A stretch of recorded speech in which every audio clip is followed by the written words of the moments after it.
As you know that we have finished chapter 6 और हमने 6 chapter को ख़त्म कर लिया है. Completed chapter 6 from book of Nehemiah. और 6 अध्याय जब हमने ख़त्म करे हैं, And when we have completed chapter 6 from book of Nehemiah, हमने इस चीज़ को देखा है कि 6 अध्याय में शहरपनाह बन गई है. we have seen that the wall has been completed. लेकिन 6 अध्याय में नहमिया की किताब ख़त्म नहीं हो जाती. But in chapter 6, the book of Nehemiah doesn't end. Chapter 7 से लेके आगे भी चैप्टर्स हैं There are more chapters ahead of chapter 6, जो इस बात को बताता है कि नहमिया सिर्फ दीवार बनाने नहीं आया था. which clarifies one thing, that Nehemiah never came only to build the wall, इसका मतलब ये है कि कुछ और है नहमिया की किताब में. which means that there is something more in the book of Nehemiah. इससे पहले मैं आपको चैप्टर 7 में चलें, मैं कुछ चीज़ें आपको बताना चाहता हूँ. Before we proceed to Nehemiah chapter 7, there are few things that I want to share with you. पहली चीज़ 1 से लेके 6 तक नहमिया का पहला हिस्सा है बाइबल का, नहमिया की किताब का. From chapter 1 to chapter 6 is the first section of the book of Nehemiah, second half जो है वो 7 से लेके आगे तक जाता है. and the second half of book of Nehemiah is chapter 7 onwards till the end. पहले 6 चैप्टर्स के अंदर दीवार का बनाया जाना देखा जा रहा था. First 6 chapter we saw everything that involved with the building of the wall. और ये जो दीवार है ये बड़े अद्भुत तरीके से बनी है. This wall has been created in very unique way. ये दीवार जो है सिर्फ 52 दिनों के अंदर बनी है, This wall was constructed in 52 days, जिसे ऐसा बोला जा सकता है कि दुनिया के एक बहुत ही तेज तरीके से होने वाला कंस्ट्रक्शन है. which we can say is the fastest construction, One of the fastest. one of the fastest construction of the world. आपको मैं बताऊं, कुछ फैक्ट्स बताऊंगा कि फास्टेस्ट कंस्ट्रक्शन कौन से रहे हैं. I'm going to share few glimpses of the ones that were considered as fastest constructions in the world. 2011 में चाइना ने 30 फ्लोर की एक बिल्डिंग बनाई थी सिर्फ 15 दिनों में. In 2011 in China, they constructed 30 floors building in just 15 days. And this is one of the world record. And this was the fastest construction record. आप कल्पना कर सकते हैं 30 फ्लोर की बिल्डिंग सिर्फ 15 दिनों में. Can you imagine an apartment building of 30 floors in just 15 days? दूसरा एक और जो वर्ल्ड रिकॉर्ड है, Next world record was 2012 में in 2012, 57 माले की बिल्डिंग सिर्फ 19 दिनों में बनाई गई a है. 57 floor building completed in just 19 days. ये भी चाइना में है. This was also in China. 57 फ्लोरों की बिल्डिंग सिर्फ 19 दिनों में, जिसमें 800 तो अपार्टमेंट्स हैं. This 57 floor building in just 19 days has 800 apartments, और उसके बाद ऑफिसेज हैं उसमें. and then they have office space too. तीसरे नंबर पे आने वाला जो फास्टेस्ट कंस्ट्रक्शन है, Now the third fastest construction is 10 floor की बिल्डिंग बनाई गई है there was a 10 floor building that was constructed. सिर्फ 48 घरों में. It was done only in 48 hours. Can you imagine? 10 floor की बिल्डिंग सिर्फ 48 घंटों में. A 10 floor building in just 48 hours. और ये इंडिया में बनाई गई है 2012 में. And this was done in India in 2012. मैंने आपको 3 फैक्ट्स बताए हैं. These are some 3 known facts that I have shared with आप you. गूगल पे चेक कर सकते हैं. You can check them on Google and get more information. लेकिन आपको एक चीज़ बताऊं मैं, And there is one thing that I want to share with you. Bible के परमेश्वर को कोई भी मात नहीं दे सकता है. Nobody can compete with the God of the Bible. परमेश्वर ने सिर्फ 6 दिन में पूरी दुनिया बनाई है. God created the whole world in just 6 days. Nobody is faster than God. और परमेश्वर से कोई भी बढ़कर नहीं है. 6 दिनों में In just 6 days. पता नहीं कितने सारे तो तारे हैं इसमें. We don't even know how many stars are there in the galaxy. और उस क्रिएशन में मनुष्य को भी बनाया गया। And in that creation there is also human. और यहाँ पर हम बात कर रहे हैं कि नहमिया ने 6 अध्याय के अंदर 52 दिन में उसके और उसके लोगों ने मिलके पूरी शहरपनाह को बना दिया है। And here we are talking about Nehemiah who constructed the whole wall in 52 days along with his team. आपको पता है किसी भी चीज को शुरू करना और खत्म करना बहुत ही इंपॉर्टेंट काम होता है। You know, anything to begin with and to end it rightly is very important. कई बार लाइफ में ऐसा होता है कि बहुत सारे लोग कुछ शुरू करते हैं लेकिन उसे बीच में ही छोड़ देते हैं। Many a times you will come across people who start certain things but they leave it halfway. मैं आपको बताऊं कि बहुत सारे हॉलीवुड और बॉलीवुड्स की मूवीज हैं जिनका बनाना तो शुरू हुआ लेकिन वो मूवीज कभी बनी नहीं पाई पूरी।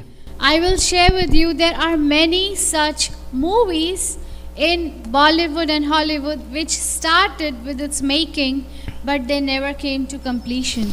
बहुत सारे रीजंस रहे हैं उनकी मूवीज को खत्म ना होने के। There are many reasons why these never got completed.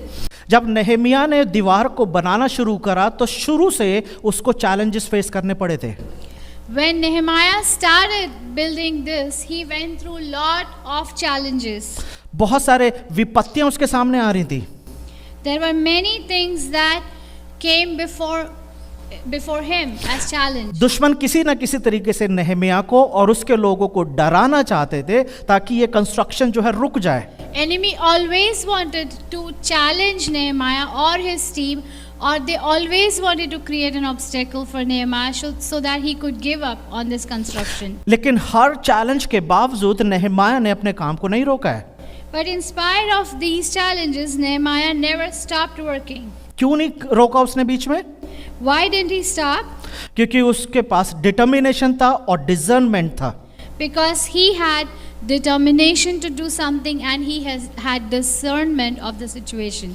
और जब ये दोनों बातें आपके और मेरे जीवन में होती हैं, हम किसी भी चीज को शुरू करें उसे खत्म कर सकते हैं। And if we have these two things in our life, no matter what project, what work we begin with, we can always bring it to completion. ये सिर्फ नहमिया की कहानी नहीं है। This is not just story of Nehemiah. हम Paul के जीवन को देख सकते हैं। We see similar things in Paul's life. पतरस, यूहन्ना, याकूब के जीवन में देख सकते हैं। Peter, James, even in their lives we see this. या दूसरे जो चेले हैं उनके जीवन में देख सकते हैं। Or we can see this even in the lives of other disciples of Jesus. यीशु मसीह के जीवन में देख We सकते हैं। can see this in the life of Jesus Christ himself. जो कुछ शुरू करा उसे खत्म करा है। Whatever he started, he ended it.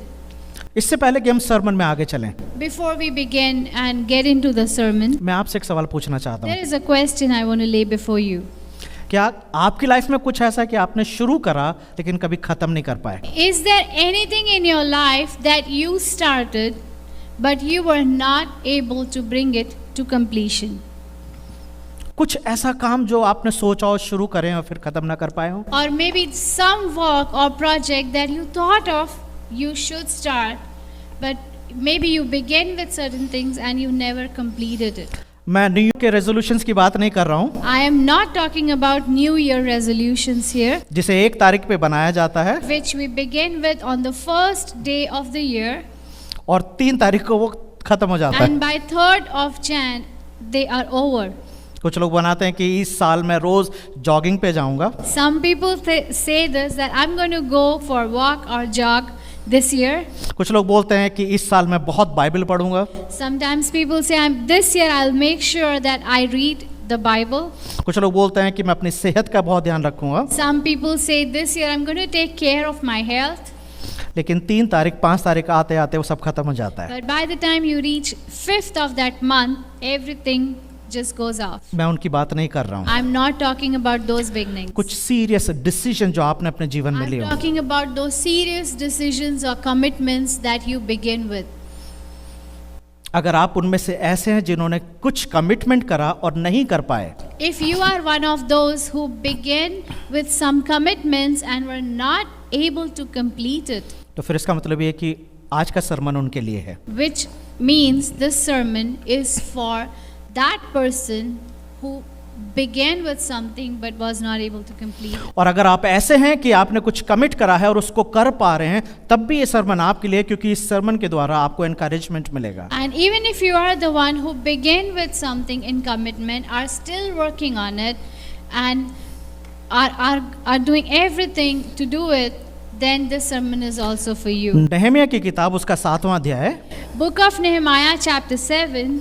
और आज हम पहली 4 आयतों को देखेंगे। Today we're going to see the first 4 verses. और जो मैंने अपने सरमन को टाइटल दिया है, And the caption that I gave, the title that I gave for today's sermon is खुदा ने जो दिया है उसकी रक्षा करो। Protect what God has given you. और देखेंगे हम कि क्यों मैंने ये टाइटल दिया, और मैं इस चीज़ को एक्सप्लेन करूंगा। I'm going to tell you soon that why I chose this title for this sermon. But क्या पढ़ सकती हूँ उसे रीडिंग? ओके, मैं उसको हिंदी में पढ़ देता हूँ। I'm going to read it in Hindi. जब शहरपनाह बन गई और मैंने उसके फाटक खड़े किए और द्वारपाल और गवाह और लेवी लोग ठहराए गए, तब मैंने अपने भाई हनानी और राजगढ़ के हाकिम हनन्याह को यरूशलेम का अधिकारी ठहराया, क्योंकि यह सच्चा पुरुष और बहुतों से अधिक परमेश्वर का भय मानने वाला था। और मैंने उनसे कहा, जब तक घाम खड़ा न हो तब तक यरूशलेम के फाटक ना खोले जाएं, और जब शहर पहरुए पहरा देते रहें तब ही फाटक बंद किए जाएं और बेड़े लगाए जाएं। फिर यरूशलेम के निवासियों में से तू रखवाले ठहरा, जो अपना अपना पहरा अपने अपने घर के सामने दिया करेंगे। नगर जो तो लंबा चौड़ा था, परंतु उसमें लोग थोड़े थे और घर नहीं बने थे। So I just read first 4 verses.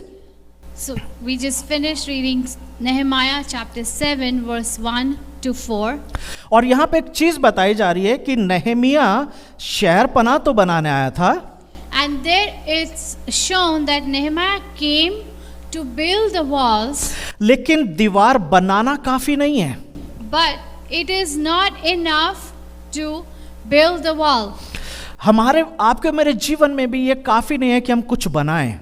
It's not enough for us in our lives that we just build a wall or build something. उसकी सुरक्षा का भी इंतजाम हम ही को करना होता है। It is our responsibility to protect that wall. नहम्याह दीवार बना के वापस नहीं चला गया, Nehemiah didn't build the wall and just go back. लेकिन अब वो इंतजाम कर रहा है कि किस तरीके से दीवार जो बनाई गई है उसके अंदर रहने वाले लोग जो हैं अब सुरक्षित रह सके। Now Nehemiah is ensuring that people who are living inside are safe and secured. पहले 6 चैप्टर्स के अंदर लोगों की उपस्थिति इस बात को दर्शाती है कि उनके होने से दीवार बनी है। First 6 chapters, the presence of people confirms this, that because of their presence, because of their participation, the wall was completed. लेकिन अब दीवार खड़ी रहनी चाहिए ताकि लोग सुरक्षित रह सके। But now the task is that the wall needs to stand firm so that people inside stay safe.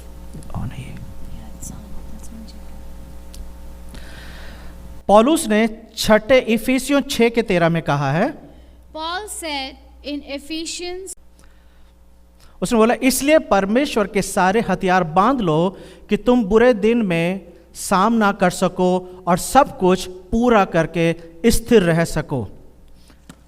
उसने बोला है कि put on the armour of God, it says, therefore take up the full armor of God, that you may be able to resist in the evil day, and having done everything, to stand firm.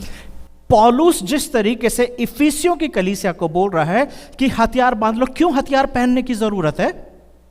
Why is there need to wear those weapons, those armor? ताकि जो कुछ आपके पास है उसकी सुरक्षा कर सको। So that whatever you have, you can protect it. और यहाँ पे नहम्याह भी उसी काम को कर रहा है कि किस तरीके से अब जो काम किया गया है उसको कैसे प्रोटेक्ट किया जाए। And now Nehemiah is also working towards that whatever work has been done, how to protect it. और दूसरा यूहन्ना उसके 8वें वर्ष में भी कुछ ऐसा ही लिखा हुआ है। 2 John Chapter 1, verse 8 says a similar thing. वहां पे भी यही लिखा हुआ है कि जो काम हमने किया है उस काम की निगरानी करो, उस काम को संभाले रहो। It says, watch yourself so that you may not lose what we have worked for, but may win a full reward. तो यहाँ पे यूहन्ना इस बात को सिखा रहा था कि जो काम हमने किया है उसको संभाले रहने की जिम्मेदारी अब तुम लोगों की है। So what he's saying is, whatever we have done, whatever work we have put in, now it's your responsibility to secure it. यहाँ पे नehemiah जो है जब दीवार बना रहा है और दीवार बन गई है, अब वो लोगों को ट्रेंड कर रहा है ताकि उसके अंदर की लाइफ बेटर हो सके। Now Nehemiah is training that whatever has been done, he is able to create a security for those people and the wall stands firm. दीवार के बिना भी लोगों की जिंदगी अच्छी नहीं थी। Without the wall also the life of those people was not so good. दीवार बनने के बावजूद भी लाइफ अच्छी नहीं है। In spite of the wall being constructed, the life is not so good. क्योंकि लोगों का जीवन परमेश्वर के साथ नहीं है। Because the lives of those people is not connected with God. दीवार जो है लोगों को, जो सिटी के अंदर लोग हैं, उनको सिर्फ दुश्मनों से बचाएगी। That wall will only safeguard these people in the city from their enemies. लेकिन अब जो अंदर हैं उन्हें अपने पापों से कैसे बचना है? But how will these people who are secured within this wall can save themselves from sins? और इसीलिए ये सरमन आपके और मेरे लिए कि कैसे हम अपनी सुरक्षा करते हैं। And this is why this sermon is for you and for me, that how we going to safeguard our lives. कोई शहर जो है वो दीवारों से और दरवाजों से और घरों से नहीं बनता है।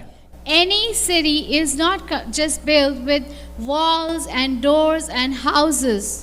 शहर बनता है लोगों से। Any city is built through people. यहाँ पे परमेश्वर नehemiah के थ्रू यरूशलेम में काम कर रहे हैं, क्योंकि आने वाले दिनों में यरूशलेम वही जगह होगी जहाँ पर यीशु मसीह वॉक करेंगे, इस स्ट्रीट के ऊपर टीचिंग दे रहे होंगे, यरूशलेम के मंदिर के अंदर जाकर टीचिंग दे रहे होंगे और फिर यरूशलेम के बाहर उनकी मृत्यु होगी। This city of Jerusalem is been built through Nehemiah and his people, but it is God who is using them as instruments, because this is going to be the same place in future where Jesus was going to walk on the streets, preach on the streets, share gospel on the streets, and then he was going to die outside of the city walls. तो यरूशलेम जो है बहुत ही important place बनने वाला है future के अंदर। So for future, Jerusalem was going to be one of the most crucial and important place. इसीलिए nehemiah का काम अभी खत्म नहीं हो गया है। That's why Nehemiah's work is not done yet. Chapter 7 से एक नया मिशन शुरू हुआ है। From chapter 7 onwards, a new mission has started. और इस मिशन के अंदर लोगों के जीवन को बेटर बनाया जाएगा, उनको परमेश्वर के साथ जोड़ा जाएगा ताकि परमेश्वर के वचन और परमेश्वर की बातों को वो सही से सुन सके और समझ सके। So that these people will reconnect with God, they can hear God's word, they can know God, and they can connect themselves in a relationship with God. nehemiah इस सेटिंग में एक अच्छा लीडर है जिसने लोगों को एनकरेज करा कि सारे मिलके हम दीवार को बनाएं। Nehemiah has been a good leader so far who convinced these people that we need to work together to build this wall. Napoleon Bonaparte ने एक चीज़ बोली थी, जो कि फ्रेंच मिलिट्री और पॉलिटिकल लीडर था नेपोलियन, उसने बोला था कि एक अच्छा लीडर वो होता है जो विश्वास को और आशा को दिखाता है, आशा को देता है अपने लोगों को। Napoleon Bonaparte was a French military and political leader who rose to prominence during French Revolution, and he said something very important, that a good leader is a leader who is a dealer in hope. यानी कि वो आशा देता है उस समय में जब आशा की जरूरत होती है। Which means a leader who creates hope when a hope is needed. हम जानते हैं जब हम चैप्टर 2 को पढ़ते हैं, nehemiah के चैप्टर 6 को पढ़ते हैं, तो वहाँ पर हम देख रहे हैं कि nehemiah जो है लोगों को एनकरेज कर सका कि आओ हम मिलके दीवार बनाएं, और लोगों ने उसकी बात को सुना है। Because we see in Nehemiah chapter 2, chapter 6, in adverse situations, Nehemiah was able to convey that confidence to people that come together, let's build this wall. और जब उसने चैलेंजेस को फेस करा तो नेहमाया को हम बार बार हर एक चैप्टर के अंदर कम से कम 2 या 3 बार दुआ करते हुए देख रहे हैं. And we saw that whenever he started building anything, we always see that Nehemiah went in prayer. He started praying about it. तो 2 क्वालिटी हमें नेहमिया की अब तक देखने को मिली है. There are 2 qualities so far we have seen about Nehemiah's life. वो लोगों को एनकरेज करने में एक अच्छा इंसान है, एक अच्छा लीडर है. He is a very good leader who encourages people. दूसरा ये कि वो प्रार्थना करने वाला है. Second, he is a prayerful leader. Chapter 7 इस बात को बताता है कि उसको अपनी पोजीशन से बहुत ज्यादा प्यार नहीं है. पोजीशन उसके लिए मैटर नहीं करता है. Chapter 7 shows that he is a leader for whom position doesn't play a vital role. Positions don't matter to him. क्योंकि पहली आयत में 7 के पहली और दूसरी आयत में लिखा हुआ है, जब शहर पना बन गई और उसमें उसके फाटक खड़े किए गए और द्वारपाल और गवाह और लेवी लोग ठहराए गए, तब मैंने अपने भाई हनानी और राजगढ़ के हाकिम हनन्याह को यरूशलेम का अधिकारी ठहराया. Because chapter 7 verse 1 and 2 clearly says that it was his brother whom he led to that position of leadership. 2 लोगों को उसने लीडरशिप दी है. It is 2 people whom he ordained as leader. Hanani और हनन्याह. Hananiah and Hanani. वो खुद भी इस काम को कर सकता था अपने आप. He could have done this by himself. लेकिन सवाल ये आता है कि इसने इन 2 लीडर्स को ही क्यों चुना है. The question is, why did he choose just these 2 leaders? यरूशलेम में और भी लोग थे, There were more people in Jerusalem. लेकिन उसने इन्हीं दोनों को क्यों चुना. Why did he choose just these 2 people? Nehemiah 7 के दूसरा आयत जब खत्म हो रही है तो वहां पे उसके उन दोनों लोगों की क्वालिटी के बारे में लिखा हुआ है. When verse 2 is ending, 2 qualities about these people have been specifically given. लिखा हुआ है क्योंकि वो परमेश्वर का भय मानते थे और विश्वास योग्य थे. It is said that they fear God and they were faithful servants of God. और ये 2 क्वालिटी होती है किसी को भी मिनिस्ट्री में इन्वॉल्व करने की. And these are 2 qualities which are very important to involve someone in ministry. परमेश्वर के प्रति विश्वास योग्यता, First of all, faithfulness towards God और परमेश्वर का भय मानना. and fear of God.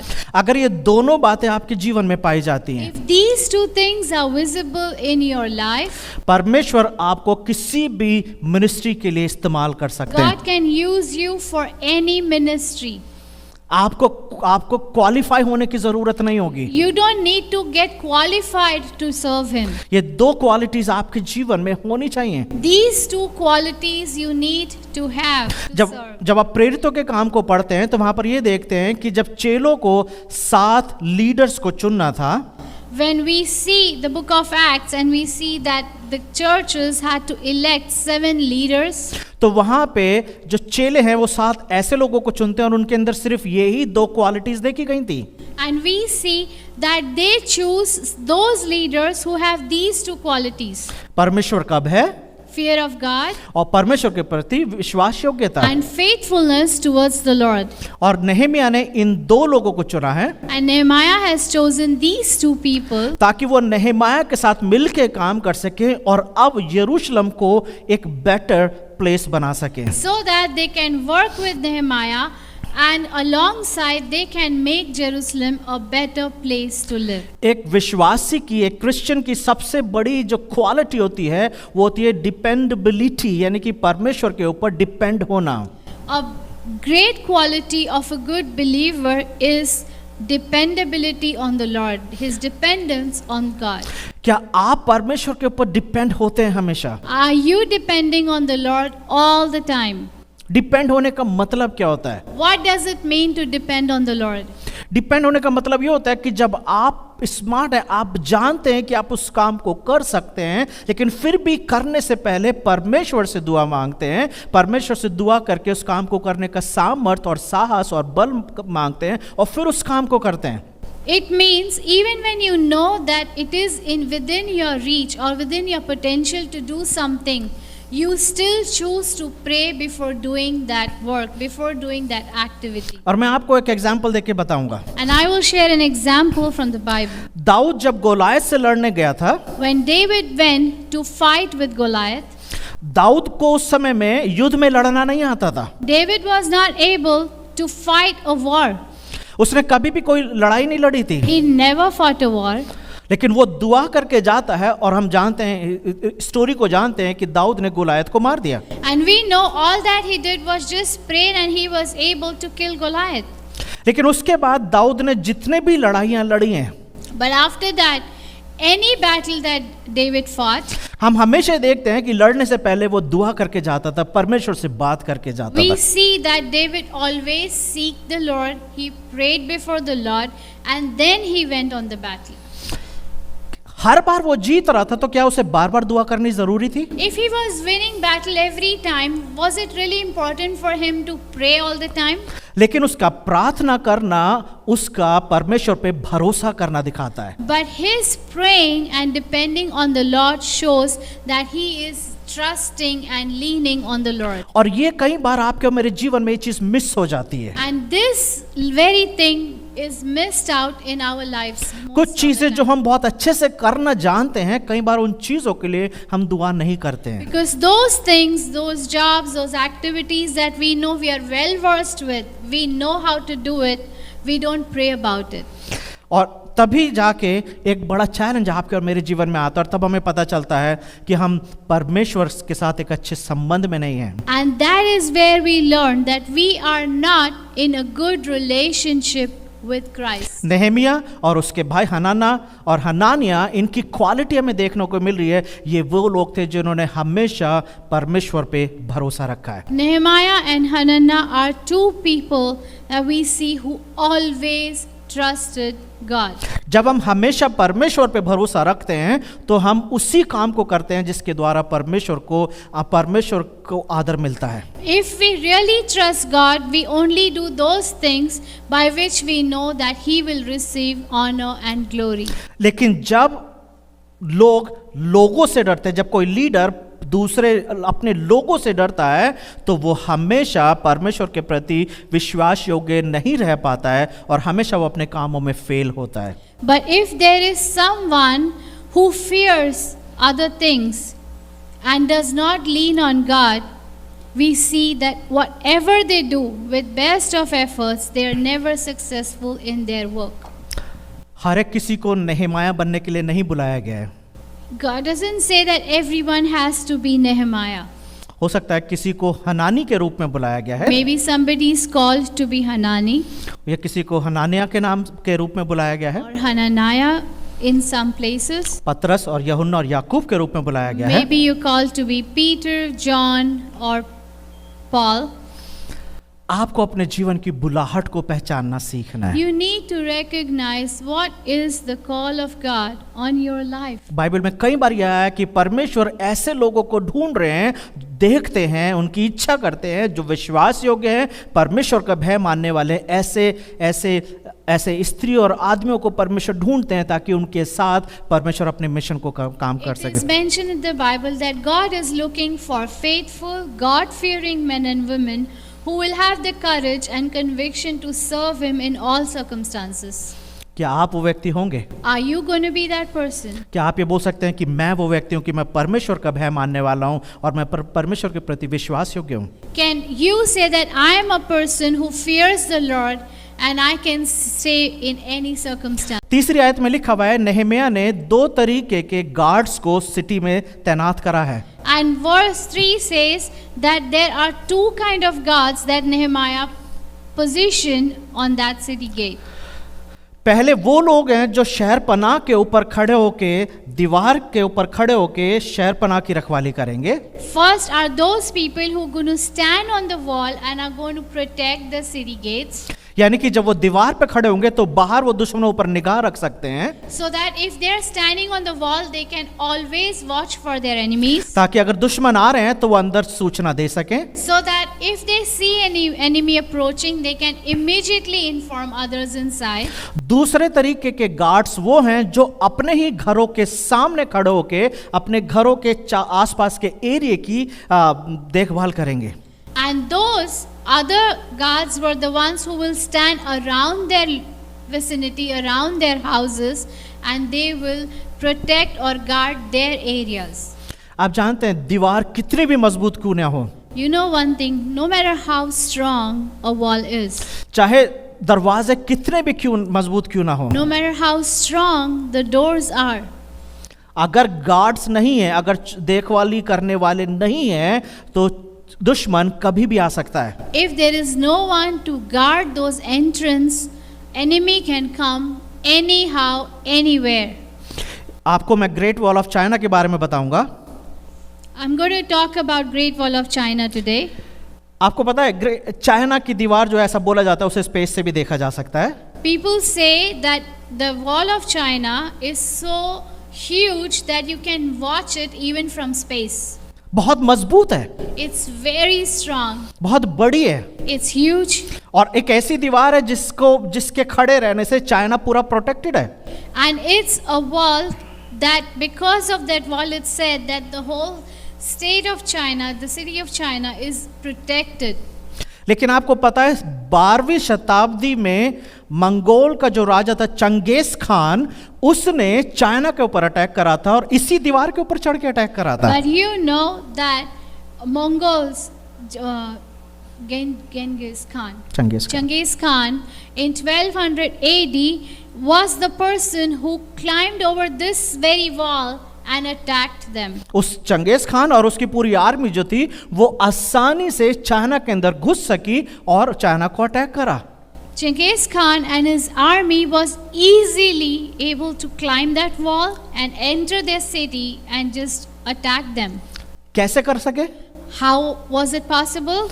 क्योंकि जब दीवार चाहे कितनी भी बड़ी हो लेकिन अगर उसके ऊपर रखवाले नहीं हैं तो दुश्मन कभी भी आ सकते हैं। Because no matter how huge, strong, big a wall is, but if you don't have anyone safeguarding it, watching over it, anyone can enter through it anytime. 16वीं शताब्दी में बताया जाता है कि मंकस नाम का एक दुश्मन था जो चाइना का दुश्मन था, उसने कई बार चाइना की दीवार के ऊपर चढ़ के चाइना के ऊपर अटैक करा था। It is said that Monkus was one person who launched through several raids through these walls in 1600 AD. तो हम क्या सीख रहे हैं? What are we learning through these things? जो खुदा ने दिया है उसकी रखवाली करना जरूरी है। Whatever the God has given you, it is important to protect it. परमेश्वर ने यह साहस दिया कि दीवार बना सके। God gave the confidence and the ability that they could build the wall. लेकिन अब उसी काम को सुरक्षा की जिम्मेदारी भी नहम्याह और उसके लोगों की है। And now it is Nehemiah's responsibility to protect and safeguard this. चौथी आयत में लिखा हुआ है, नगर तो लंबा चौड़ा था परंतु उसमें लोग थोड़े थे और घर भी नहीं बने हुए थे। And verse 4 says that the cities were huge and broad, but there were few people in it. इसका मतलब ये है कि हर एक को पार्टिसिपेट करना होगा प्रोटेक्ट करने के लिए। Which clearly means every individual had to participate to ensure that the city is safe. बनाना काफी नहीं है, रखवाली करना जरूरी है। Just making is not sufficient, guarding and protecting it is also important. अगर इसी प्रिंसिपल को हम ध्यान में देखें, If we pay attention to this same principle, ये प्रिंसिपल आज कलीसियाओं में भी अप्लाई किया जाता है। the same principle is applied in churches too. Evangelism काफी नहीं है, It's not sufficient to evangelize. Discipleship जरूरी है। It is important to be discipled. अगर इवेंजलिज्म किया जा रहा है, किसी को सुसमाचार सुनाया जा रहा है, लेकिन अगर उसे डिसाइपल नहीं किया जा रहा है तो इसका मतलब ये है कि आप उसे तैयार करते हो ताकि दुश्मन आके उस पर अटैक करे और उसे वापस ले जाए। It clearly means that if you are evangelizing to somebody but you're not discipling them, so the absence of discipling means that the enemy can snatch them back into the world.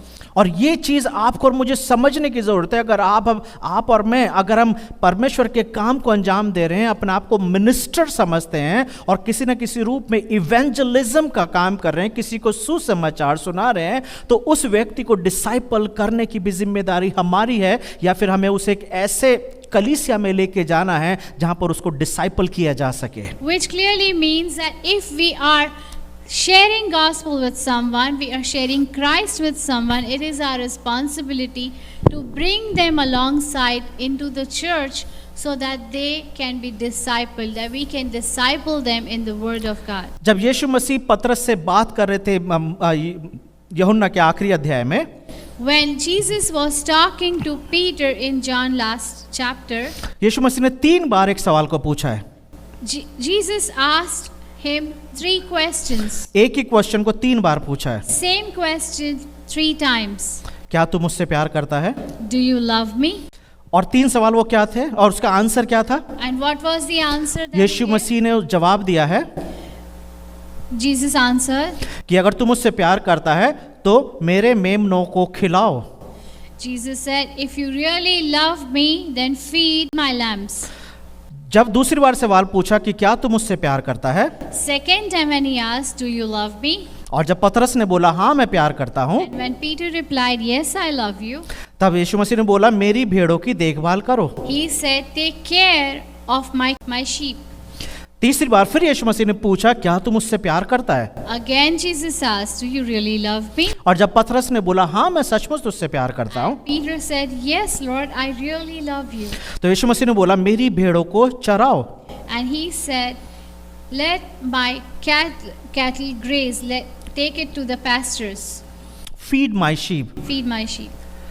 क्या आप ध्यान से अगर observe करेंगे यीशु मसीह क्या answer दे रहे हैं यहाँ पे पतरस को? If you carefully look at this conversation, what is Jesus trying to say to Peter? पतरस बार बार इस बात को बोल रहा है कि हाँ मैं तुझसे प्यार करता हूँ, और हर बार यीशु मसीह उसे कुछ करने के लिए बोल रहे हैं। Every time Peter says, I love you back to Jesus, Jesus is asking Peter to do something. और तीनों जवाबों में यीशु मसीह उसे बोल रहे हैं कि जो मेरे हैं उसकी देखभाल करनी है। In summary, every conversation Jesus is having with Peter, he is just asking him, whatever belongs to me, take care of it. मेरे मेमनों को खिलाओ, He says, feed my lambs, मेरी भेड़ों की देखभाल करो, tend my sheep, मेरी भेड़ों को चराओ। feed my sheep. यानी कि जो प्रभु यीशु मसीह के हैं उसी की देखभाल करने को पतरस को बोला जा रहा है। Because Jesus is saying, whoever belongs to Jesus Christ, he is asking Peter to care for them. और ये बहुत जरूरी है कि जो परमेश्वर ने आपको और मुझे दिया है उसकी देखभाल करना जरूरी है। And it is very important, whatever the Lord has given into our hands, we need to care for it. कलीसिया के जो लीडर्स हैं उनकी जिम्मेदारी है कि अपने चर्च की देखभाल करें। It is important for the leaders of the church to care for the congregation. ताकि झूठे भविष्यद्वक्ता, झूठे टीचर्स, ऐसे टीचर्स कलीसिया में ना आए जो कलीसिया में डिस्प्यूट क्रिएट करें, प्रॉब्लम क्रिएट करें, या कलीसिया में डिवीजन आ जाए किसी तरीके से। So that there are no false teachers who can enter into the congregation and distract the sheep or take them away. परिवारों में पेरेंट्स की जिम्मेदारी है कि बच्चे जो हैं गलत बातों को ना सीखें। In families, it is responsibility of parents that kids do not adopt to any wrong things. अगर माँ बाप इस बात की चिंता नहीं करेंगे, अगर माँ बाप इस बात को नहीं देख रहे हैं कि उनके बच्चे क्या सीख रहे हैं, किन दोस्तों के साथ उठ रहे बैठ रहे हैं, कैसे अपना समय बिताते हैं, तो इसका मतलब जो परमेश्वर ने उन्हें जिम्मेदारी दी है, जो परमेश्वर ने उन्हें बच्चे दिए हैं, उनके प्रति वो लापरवाही दिखा रहे हैं।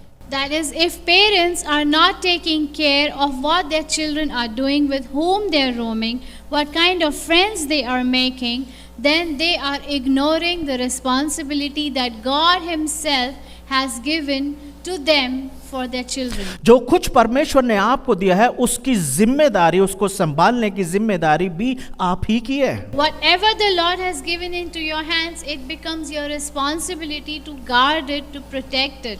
हर एक पति की ये जिम्मेदारी है कि अपनी पत्नी की देखभाल करे, It is responsibility of every husband to take care of his wife. और हर एक पत्नी की जिम्मेदारी है कि हर एक पति का देखभाल करे। And it is every wife's responsibility that she cares for her husband. ध्यान रखिए, जो कुछ परमेश्वर ने आपको दिया है आपको उसको प्रोटेक्ट करने की जिम्मेदारी आप ही की Just बनती है। remember, whatever you have in your hands, whatever the Lord has given you, you have to take care of it. ये एक बिब्लिकल प्रिंसिपल है। This is biblical principle. परमेश्वर ने जब पूरी दुनिया को बना दिया, When God created the whole world, जब परमेश्वर ने अदन की वाटिका को बना दिया है, when God created the Eden garden, परमेश्वर ने आदम को वहां रखा, when God placed Adam in that garden, तो वहां पे क्या बोला उसको? what did God ask of Adam? देखभाल करना है इस गार्डन की। God, all that God asked Adam is take care of this garden. और तब से लेके प्रकाशित वाक्य के अंत तक हम इसी चीज को पढ़ रहे हैं, इसी सिद्धांत को पढ़ रहे हैं जो नहमिया 7वें चैप्टर की पहली 4 आयतों में पढ़ रहे हैं। And right from the book of Genesis till Revelation, and what we are learning in Nehemiah chapter 7, this is one principle that has been reminded again and again and again. जो परमेश्वर ने आपको दिया है उसकी देखभाल करें, Whatever the Lord has placed in your hands, please care for it. और नहमिया उसी काम को अंजाम दे रहा है पहली 4 आयतों में। And in first 4 verses, Nehemiah is establishing the foundation of this care.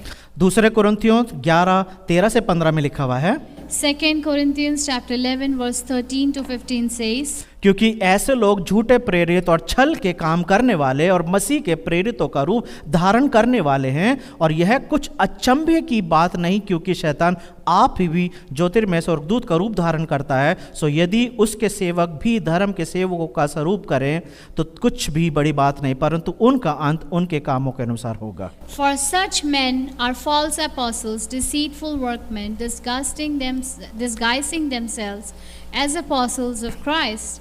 And no wonder, for even Satan disguises himself as an angel of light. So it is no surprise if his servants also disguise themselves as servants of righteousness.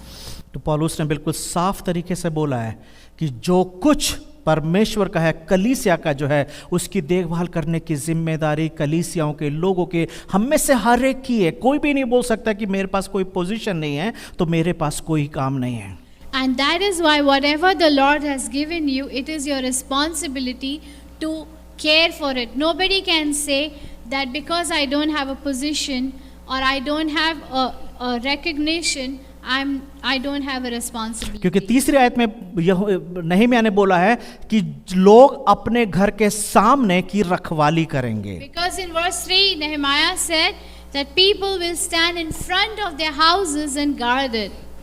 So यही हम सीख सकते हैं आज के वचन से। Today's learning from first 4 verses is this. यीशु मसीह पे भरोसा करने के द्वारा Through your trust in Lord Jesus Christ, आप बचाए जा चुके हैं, you have been saved. आप एक नए सृष्टि बन चुके हैं। You are a new creation. अब इस क्रिएशन की देखभाल करने की जिम्मेदारी आपकी है। Now, safeguarding this creation, taking care of this new life is your responsibility. ऐसे डिसीजन ले अपने जिंदगी में जो आपके जीवन को पवित्र बनाए रखे। Make such choices that keep your life focused on Christ and keep it holy, ताकि आपके जीवन से प्रभु यीशु मसीह को महिमा मिलती रहे। that Jesus is glorified through your life. यीशु मसीह ने एक ही बार अपने पापों की जान दी है। Jesus Christ gave his life just once. बार बार उन्हें क्रूस पर नहीं चढ़ाया जाएगा। He was not asked, or he will not be crucified again and again and again for us. एक मृत्यु यीशु मसीह की काफी है आपको और मुझे नया इंसान बनाने के लिए। One death on the cross is enough for us to be his new creation. इसलिए आपको एक नया जीवन दिया गया है। And that is why you have been given a new life. मुझे नया जीवन दिया गया है। I have been given a new तो life. इसका मतलब आपकी और मेरी जिम्मेदारी कि जो जीवन हमें दिया गया है इसकी देखभाल करें। And that is why the responsibility falls on us that when the new life has been given, we care for it. ताकि शैतान किसी भी तरीके से इस जीवन को खराब ना कर सके। So that the enemy or the Satan cannot spoil this life in any form. हमें अपने दिमाग को और अपने दिल को मजबूत रखने की We जरूरत है। need to keep our heart, our mind strong and focused on the Lord. आइए दुआ करें। Let us pray. दुआ करें।